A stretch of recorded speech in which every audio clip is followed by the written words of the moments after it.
तो मैं भी छत पर पहुंच गया। उस दिन काफ़ी ज़ोर से हवा चल रही थी, जिसके कारण तार पर से लगभग उसके सारे कपड़े ही उड़कर नीचे गिरे हुए थे, जिनको वो एक एक करके बीन रही थी। मेरी नज़र वहाँ पड़ी जहाँ पे उनके वो वाले कपड़े पड़े हुए थे, शायद छुपाकर सुखाया था। मैंने उस कपड़ों को उठाकर स्वाति भाभी को दिखाते हुए कहा। तब तक स्वाति भाभी ने छत पर गिरे हुए सारे कपड़े उठा लिए थे।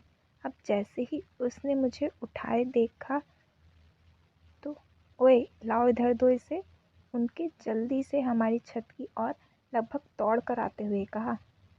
स्वाति भाभी के चेहरे पर शर्म सी मुस्कान आ गई थी। क्या कर रहे हो, दो इधर से, उसने हंसते हुए कहा और तुरंत ही मेरे हाथ से छीन लिया। उसमें आपके आ जाते हैं, मैं अब फिर से दोहरा दिया। स्वाति भाभी मुस्कुरा रही थी। अब जैसे ही मैंने फिर से पूछा, शायद मुंह से भी क्या निकल गया। अब स्वाति भाभी का क्या कहना हुआ कि न जाने मुझ में इतनी हिम्मत कहाँ से आ गई। ये स्वाति भाभी पहले ही लाल हो रही थी। अब जैसे ही मैंने मजाक किया तो, ओए हट हट, क्या क्या बोल रहे हो, कहते हुए वो तुरंत ही पीछे हट गई। मेरी इस हरकत से स्वाति भाभी ने मुझ पर गुस्सा नहीं किया था, बस हंसकर थोड़ा सा पीछे हट गई थी, जिससे अब मेरी भी हिम्मत बढ़ गई। कुछ नहीं, मैं तो बस देख रहा हूँ, मैं हंसते हुए कहा। अच्छा, जाकर अपनी भाभी को देखो, उसने भी नजरें मटकाते हुए कहा। अरे वो कहाँ, और आप कहाँ? आपको तो ऊपर वाले ने बड़ी ही फुर्सत से बनाया है, मैंने हसरत से उसे देखते हुए कहा। मेरी नीयत का तो उसे पहले से ही पता था। अब तो वो मेरे इरादे भी समझ गई थी, मगर फिर भी वो वहाँ से हटी नहीं और वैसे ही दीवार के पास खड़ी रही। अच्छा, अब ज़्यादा मक्खन मत लगा, बता तो दिया आ रही है पिंकी अगले महीने, तब देख लेना। और कहते कहते वो अब अटक सी गई। और क्या, मैं हंसते हुए कहा, जिससे वो छुप गई।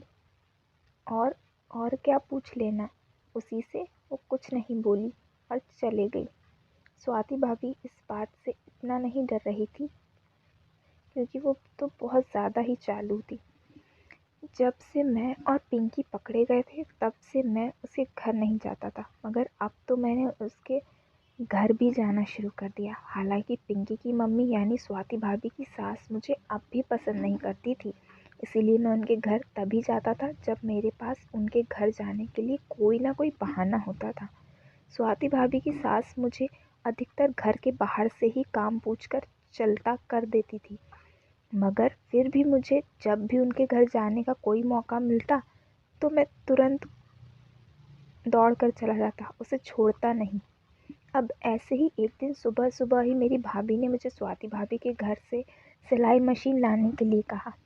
वैसे तो हमारे घर भी सिलाई मशीन थी, मगर उस समय वो ख़राब थी, इसीलिए मेरी भाभी ने मुझे स्वाति भाभी के घर से सिलाई मशीन लाने के लिए कहा।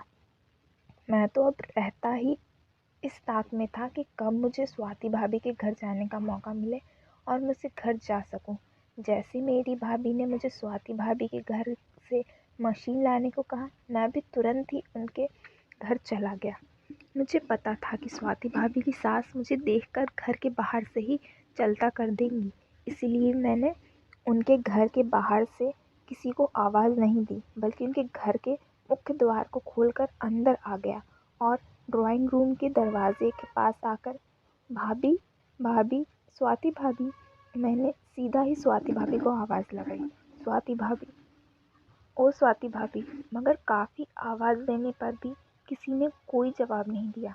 जब बाहर से किसी ने जवाब नहीं दिया तो मैंने अब उनके ड्राइंग रूम के दरवाज़ा थोड़ा धकेल कर देखा। दरवाज़ा खुला हुआ था, इसलिए मैं भी अब अंदर आ गया, मगर अब अंदर भी कोई नहीं था।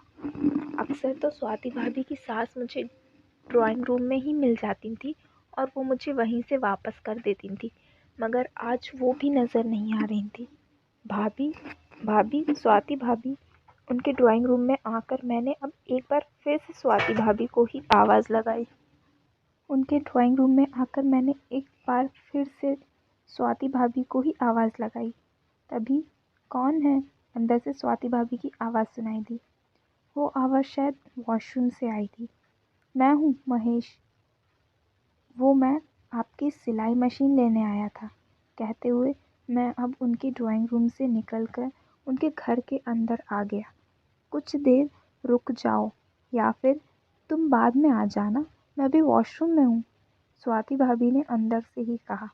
स्वाति भाभी के दरवाजे के पास आ गया, जो स्वाति भाभी ने मुझसे बात करने के लिए अब हल्का सा खोल दिया था। कहाँ रखी है अब बता दो, मैं आंटी को बोलकर ले लेता हूँ, मैंने फिर से कहा। अरे वो मम्मी यहाँ नहीं है ना, घर पर मैं अकेली ही हूँ। क्यों, आंटी कहाँ गई, मैंने चारों तरफ देखते हुए कहा।